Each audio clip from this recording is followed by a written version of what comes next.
Alright guys, our hymn lesson for today is Living for Jesus, a great hymn. And hymns, again, are great for sight reading.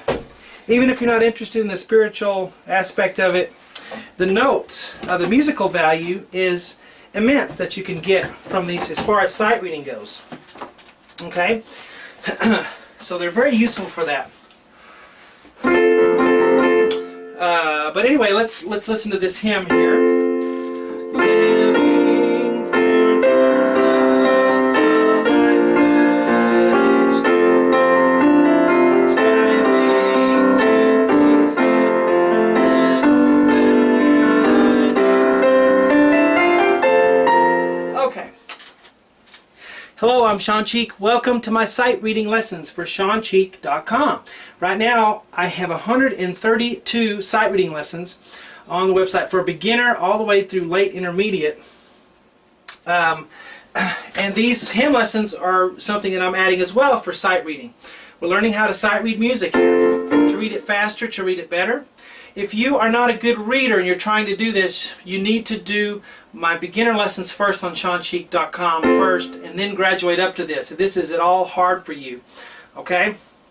Because I'm going to assume that you can read some music already and that you're not having to count up and you don't know what the notes are and you have to figure them out. You should already know what they are if you're doing this hymn here.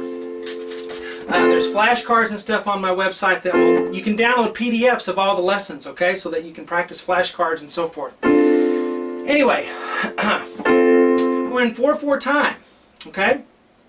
That's easy enough. Where, quarter note gets the count, and 4 beats per measure. That's common time. We have one flat in the key signature that you can't see really well because I'm zoomed in, but that means all B's are going to be flat automatically, okay? The key of F.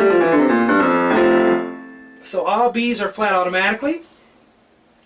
And let's get going. We're going to start with the left hand because most of you struggle with left hand. So I like to attack the left hand first. So we quit faking it and we finally learn the notes and play our left hand right. So the F and the C are to start with. I'm going to use 5 and 2. You don't have to use my fingerings. They're just suggestions, but I try to give them to you when I can. F and C together. Then I'm going to go up to my thumb on the D, back to C. Make sure you download the PDF on the site so you have your own copy to look at. I used an old copyright expired 1800 something hymn. These are all public domain hymns.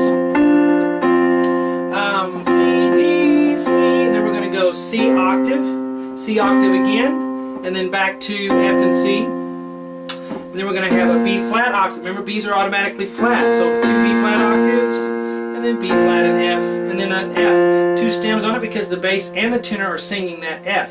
1, 2, 3, 4. That's a funny looking rest sign. That's how some publishers would make them look way back. So that's just a quarter rest. 1, 2, 3, 4.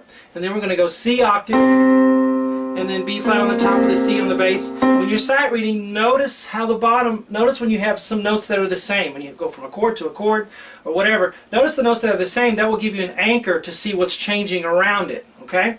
So C, B flat, C, and then I'm going to go F and B flat for a fourth with 5 and 2, and then F and A with 3 and 5, 3 and 5 one more time. G, and then G and B natural. Now, the natural sign is an accidental because it would have been flat. The B would, but it's B natural, and then G, B natural again, and then a C. And what you should be doing when you practice this, you should be trying it first before you watch me tell you what all the notes are. You get them, you figure them out, and you play them, and then look at me and see if you got them right. Oh, okay. Don't just copy me, then we're defeating our purpose. You try it first, okay? You've got to cooperate with me. It's not enough just to watch the videos. You've got to do what I say in the videos. And that is you try each measure by itself first. Don't worry about rhythms yet. Just get the dots, hit the notes, and then we'll put rhythms in there. But if you know what the notes are and you're getting them, we'll fix the rhythm. All right. Now the rhythm is 1, 2, 3, 4. 1, 2, 3, 4. 1, 2, 3, 4. See how the half notes get 2 counts, right? Quarter notes get 1. You should really know that by now at this point, if you're following all my lessons. Dotted half note gets 3, 1, 2, 3. A dot next to a note, you give half its value to itself. It already gets 2 because it's a half note. Well, half its value is 1. Half of 2 is 1. So the 2 plus the 1 is 3. That's how you get 3 counts for a dotted half. Alright, there, there's the math behind it, or you can just remember that a dotted half note gets 3. Right hand. Now what did I say? Notice the notes that are the same. Look at that. Look at the F's. So let that be our anchor, and then we look at the top. F and A, F and B flat, F and A, I'm going 1-3 to 1-4, living for G. And on G, I'm going to do E and C with my 1 and 5. And then E and G with 1 and 2. And then 1 and 3 with E flat and A.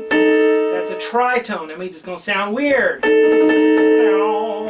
you do this, then it fits right in. But all by itself, it's kind of weird. Okay, and then we're going to go to D and B flat with 1 and 4.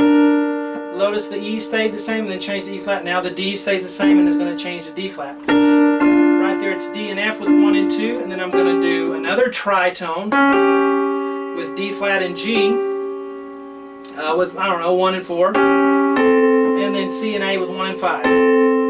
Now, striving to, look at the E's on the bottom that stay the same. 2 on E, 5 on A, G, A. Now I change to C's for the alto. So 1 and 5, C and G, C and F, C and E, nice, him, and all. Now all is going to be B natural and D. The B's natural, that's an accidental here. F and A, reach up with 3 and 5, all that, I. Now on I, we have a D sharp and a G. Okay, so that gives us an augmented chord, G, B, D sharp. That's weird. Well, you know, usually you see G, B, D, and then you sharp the D, it gives us an augmented chord. And then E and G for 3 counts, 1, 2, 3 on there. Alright, we put our hands together. I'm going to put hands together for you really slow. Ready, go.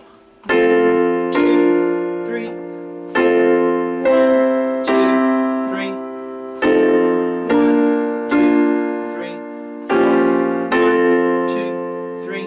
Rest. 1, 2, 3, 4. 1, 2, 3. Oh, I'm sorry. I missed my chord. Still B natural. I'm sorry about that. 1, 2, 3.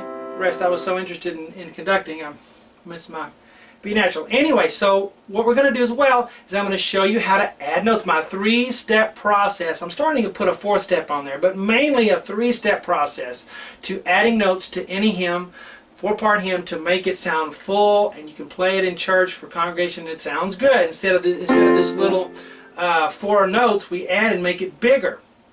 Okay, it's my 3-step process, and I'm starting to add a 4th one. If you're on my website, you'll see these hymns added, and you'll start to be able to add the notes to it. So I hope you enjoy it, and I can only put the part 1 on here. Part 2 will finish the 4-part harmony. Part 3, I'll show you how to add notes to this great hymn. Talk to you guys later.